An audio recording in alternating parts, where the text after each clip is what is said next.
Hello, हाय, नमस्कार मैत्रिणींनो. पुन्हा एकदा शंभूज क्रिएशन या चॅनलवरती तुमचं अगदी मनापासून स्वागत आहे. तर बघा, आज आपण ओल्ड मेथड नुसार प्रिया मॅमची जी राज आणि कोचिंगची जी ओल्ड मेथड आहे त्यानुसार आपण कटोरी ब्लाउजची ड्राफ्टिंग बघणार आहे. तर अगोदर आपण बॅक पार्टची ड्राफ्टिंग बघणार आहे, त्यानंतर फ्रंट पार्टची त्या पुढच्या व्हिडिओमध्ये बघू.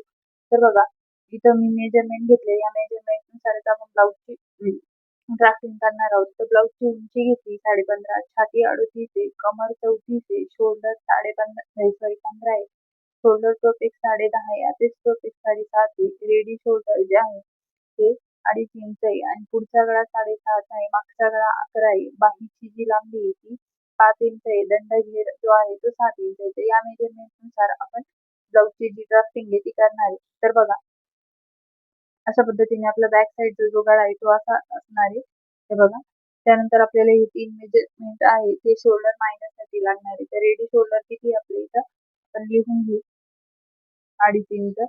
नेकचा पॅटर्न राऊंडच आहे, मागचा गळा 11 आहे. तर यानुसार आपण जे आपले शोल्डर मायनस होणार आहे ते बघून घेऊ आणि आता बॅक पार्टला किती मायनस होत आहे ते इथे चेक करू. ते इथं बघा, नेक डीप दिले ते 2 ते 2.25 पर्यंत हे शोल्डर तुम्ही चार्ट वापरू शकता. तर इथं आपल्याला चेक करायचं आहे. 11 इंच कुठे येते, हे बघा इथे येते. तर आपल्याला मायनस किती होते, 3.5 इंच. बॅक पार्टला मायनस होते 3.5 इंच, आपण लिहून घेऊ. तर बघा, आता आपण शोल्डर वगैरे कसं मायनस करायचं ते बघून घेतले. आता आपण बॅक पार्टची जी ड्राफ्टिंग आहे ती बघणार आहोत. सर्वात अगोदर आपल्याला जे कार्डशीट पेपर आहे तो सरळ हवा आहे. तर इथं बघा, हा जो कार्डशीट पेपर आहे इकडनं देखील सरळ. तर इथं आपल्याला आता शोल्डरचं मेजरमेंट घ्यायचंय. तर शोल्डर किती आपले, शोल्डर आहे 15. तर 15चं निम्म किती झालं, 7.5 इंच. किती झालं, 7.5 इंच. तुम्हाला जर जमत नसेल तर तुम्ही टेप आहे तो असा फोल्ड करायचा आणि इथून चेक करायचं. तर किती आलं, 7.5 इंच. तर इथून बघा, आपण आता 7.5 इंचावर एक मार्किंग करू. इथे एक 7.5 इंचावर मार्किंग करायची. त्यानंतर आपल्याला डाऊन जायचंय 1 इंच. डाऊन जाणं देखील कंपल्सरी आहे, तुमची साईज कोणती पण असू द्या. त्यानंतर इकडनं गळारुंदी घ्यायची आपल्याला 2.5 इंच. गळारुंदी देखील कंपल्सरी आहे, साईज कोणती पण असू द्या, पण तुम्हाला गळारुंदी 2.5 इंच आणि डाऊन जाणं 1 इंच हे देखील कंपल्सरी आहे.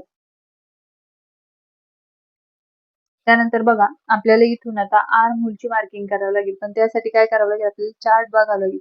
तर चार्ट साठी आपलं जे ब्लाऊज आहे ते डीप नेक आहे का पॅक नेक आहे इथं आपल्याला माहिती हवायला. तर बघा, आपलं जे आता मागचा गळा आहे तो 11 इंचचा आहे, त्यामुळे आपलं जे ब्लाऊज आहे ते डीप नेक आहे. ते इथे चेक करायचं आपण.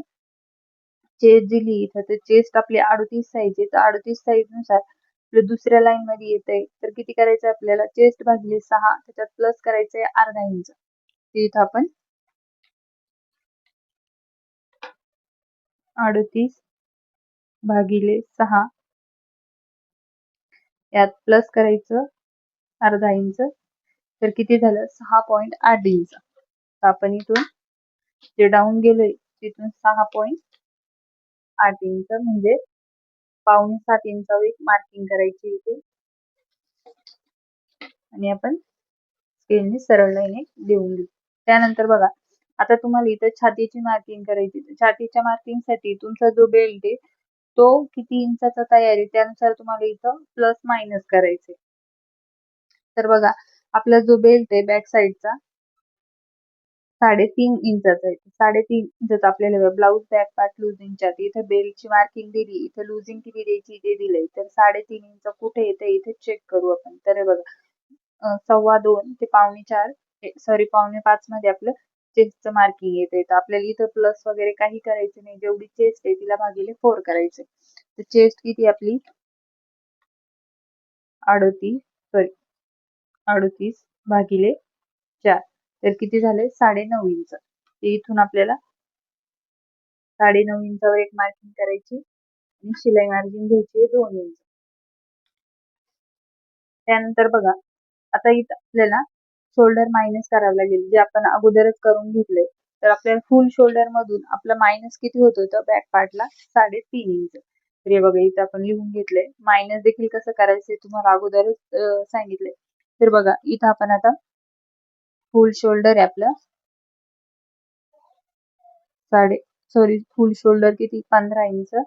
त्यातून मायनस करायचं 3.5 इंच, तर किती झालं 11.5. तर याला डिवाइड 2 करायचं, तर याचं निम्म घ्यायचं म्हणजे, तर किती झालं 5.25. तर इथं आपण 5.25 वर एक मार्किंग करू.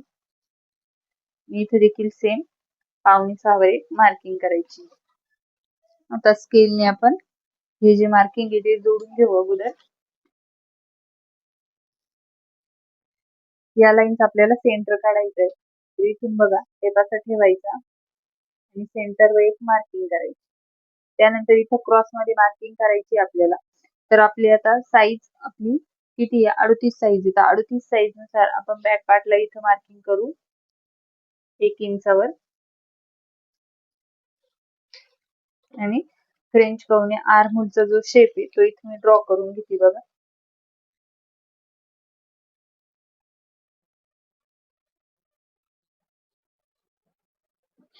आर्महोलचा शेप ड्रॉ केला. त्यानंतर आपल्याला ब्लाउजची उंची घ्यायची.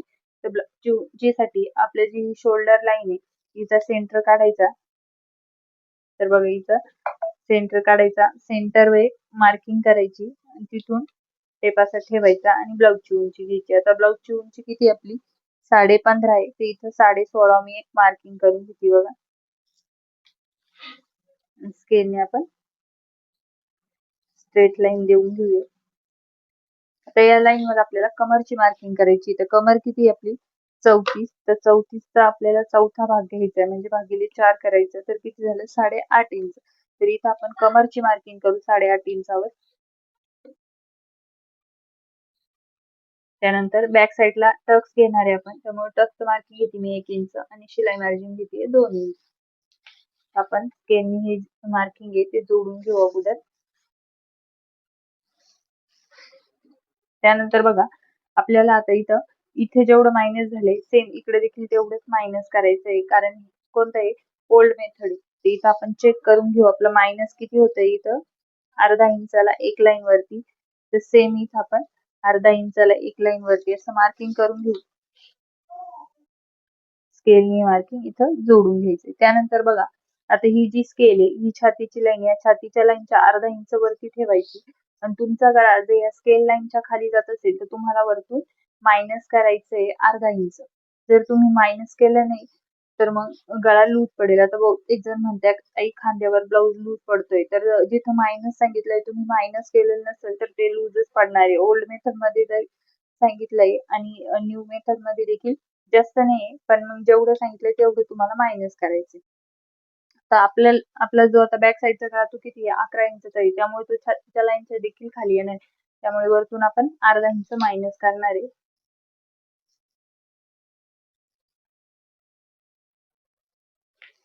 मार्किंग केलं, स्केलने आपण हे जे मार्किंग आहे ते जोडून घेऊ. त्यानंतर आपल्याला रेडी शोल्डरचं मार्किंग करायचंय. तर रेडी शोल्डर किती आहे 2.5 इंच आहे, त्याच्यात 1 इंच प्लस करून 3.5 इंच मार्किंग केली. त्यानंतर इथून बघा थोडस आपल्याला पाव इंच खाली मार्किंग करायची, कारण जे असतात ते सरळ नसतात, थोडेसे क्रॉस मध्ये असतात, त्यामुळे त्याला शेप द्यायचा इथं क्रॉस मध्ये इथं असं. तर बघा अशा पद्धतीने आपण बॅक पार्ट जो आहे त्याची मार्किंग केली. तुम्हाला देखील सेम याच पद्धतीने बॅक पार्टची देखील मार्किंग करायची. आता आपण जो गळा आहे तो आत्ता लगेच ड्रॉ करणार नाही, कारण जेव्हा फ्रंट पार्ट ड्रॉ करू, फ्रंट पार्टचे जे साईडचे पार्ट आहे ते इथे चेक करू, त्यानंतर बॅक पार्ट कटिंग करू. तर चला, व्हिडिओ आवडला असेल तर व्हिडिओ लाईक करा, शेअर करा. आपल्या चॅनल कोणी नवीन असेल तर चॅनलला देखील सबस्क्राईब करा. भेटूया उद्याच्या व्हिडिओमध्ये, तोपर्यंत बाय.